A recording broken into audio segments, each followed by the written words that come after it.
hirap po kayo matulog, no? Ang gagawin nyo lang po na tips ay dito sa may bandang pulso, yan. Pindutin nyo lang po ninyo dito ng kahit mga 3 seconds o 5 seconds, yan. So, pagkatapos po niyan, dito naman po, yan, sa may gilid po nito.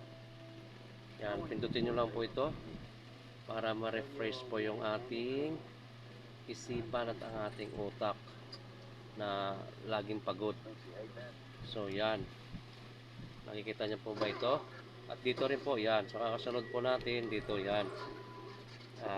I-massage lang po ninyo bawat isa ng ganito natin. Yan, para ma-refresh po yung ating problema at ang ating utak. At para tayo makatulog ng mahimbing, yan. So, yan po ang aking tips para po sa inyo, yan. I-massage lang po ito, bawat isa. Yan, ganun din po ito. At dito po sa gitna, bandang gitna, yan. Paikutin nyo lang po ng paikutin kahit mga 3 seconds o 5 seconds. Yan. Para ma-refresh po yung ating utak na pagod. Yan. So, sa kaliwat kanan po yan. So, ganoon din po sa kabila. Yan. So, refresh nyo rin po dito muli. Yan. And then, dito rin po. Yan. Yan. Hilutin nyo lang po ito. I-press nyo lang po ninyo. Tapos, yan. I-massage lang po ninyo. Yan. So, ganoon din po dito. Bawat isa.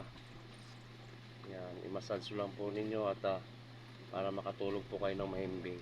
Bago po kayo matulog, ito po yung gagawin ninyo. Yung hirap po kayo matulog, yan. I-massage lang po ninyo ito. Yan, bawat isa. At ganoon din po dito sa bandang gitna, yan. Ng 3 to 5 seconds. Yan.